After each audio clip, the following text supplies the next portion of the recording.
নমস্কার বন্ধুরা, আপনারা সবাই নিশ্চয়ই ভালো আছেন। রিঙ্কু রান্নাঘরে আপনাদের সবাইকে স্বাগত। বন্ধুরা, আজ আমি পেঁপে দিয়ে একটা ইউনিক রেসিপি আপনাদের শেয়ার করব, যেটা হবে সম্পূর্ণভাবে নিরামিষ। খেতে হবে ভীষণই সুস্বাদু, আর যে কোনো নিরামিষ দিনে এটা সহজেই করে নিতে পারবেন। আশা করি বন্ধুরা আপনাদের আমার আজকের এই রেসিপি ভীষণই ভালো লাগবে, তাই আমার সাথে শেষ পর্যন্ত থাকার অনুরোধ রইল। এখানে একটা মাঝারি সাইজের পেঁপে নিয়েছি। এখন পেঁপের খোসা ছাড়িয়ে নেব। খোসা ছাড়ানো হয়ে গেলে এটা ভালো করে ধুয়ে নিয়েছি। এখন একটা গ্রেডারের সাহায্যে পেঁপেটাকে গ্রেড করে নেব।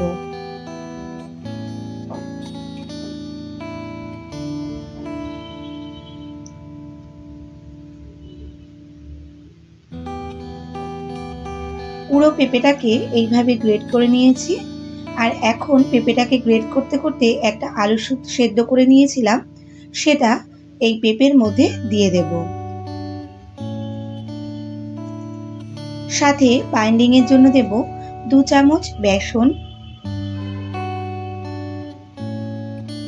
1 চামচ কর্নফ্লাওয়ার,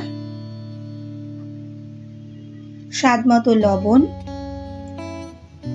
হাফ চা চামচ হলুদ, হাফ চা চামচের একটু কম লাল লঙ্কার গুঁড়ো, হাফ চা চামচ জিরে ও ধনে গুঁড়ো।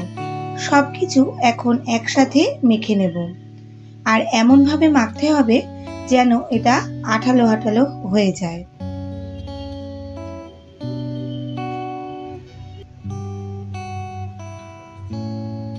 পেঁপেটা মাখা হয়ে গেছে। আর এটা মাখতে মাখতে আমি এইদিকে একটা কড়াই গ্যাসে বসিয়ে দিয়েছি। কড়াই হালকা গরম হলে এতে দিচ্ছি 100 গ্রাম সর্ষের তেল। আমি পুরো রান্নাটাই সর্ষের তেলে করব। আপনারা চাইলে আপনাদের পছন্দ মতো তেল দিয়েও রান্নাটা করতে পারেন। তেল গরম হলে গ্যাসের ফ্লেমটা মিডিয়াম টু লোতে রেখে এতে পেঁপে মাখাটা হাতের মধ্যে অল্প করে নিয়ে গোল পাকিয়ে তেলের মধ্যে দিয়ে দিচ্ছি। ঠিক বলের মতো হবে এগুলো দেখতে।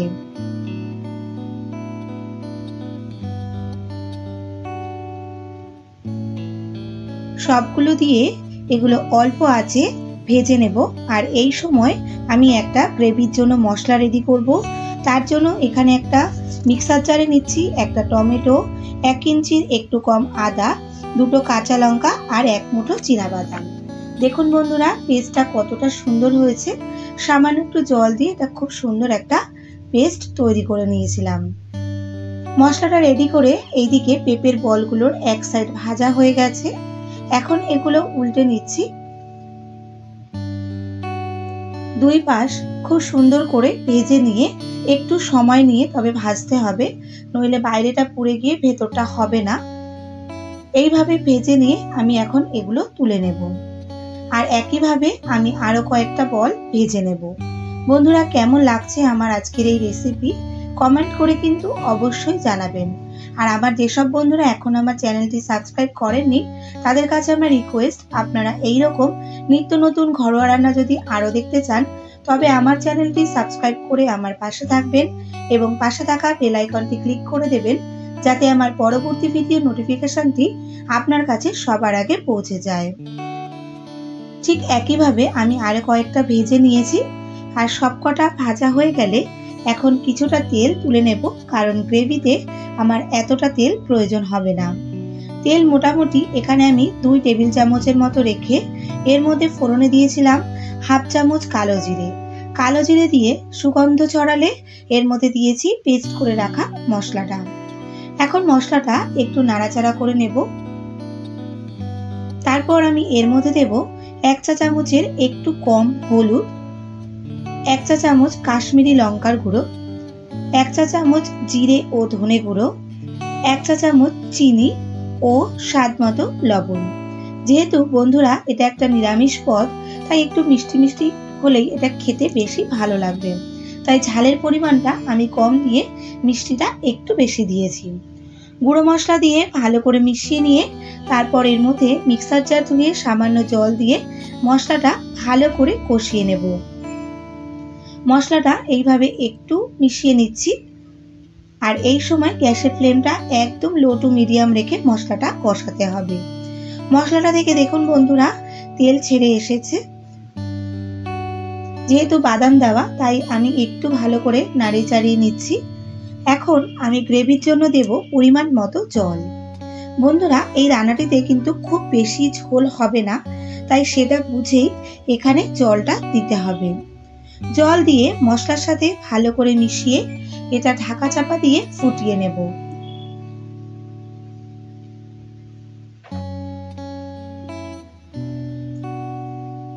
বন্ধুরা দেখুন ঝোলটা খুব ভালো করে ফুটে উঠেছে। আর এই সময় ফুটে উঠলে আমি এর মধ্যে ভেজে রাখা পেঁপের বলগুলো দিয়ে দেব।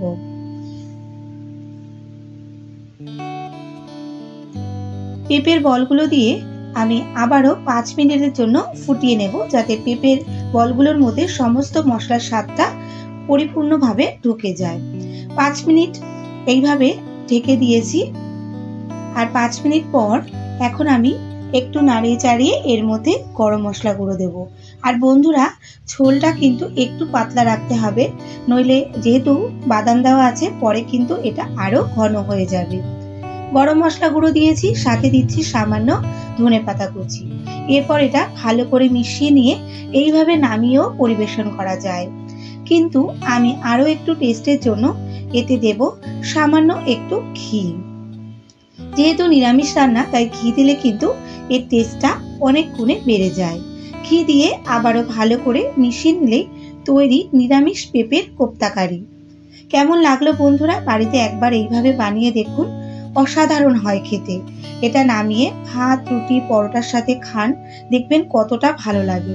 ভালো লাগলে একটা লাইক করে দেবেন, সাথে শেয়ার করে দিন আপনার পরিচিতদের কাছে। এখন তাহলে আসি বন্ধুরা, দেখা হচ্ছে খুব শিগগিরই।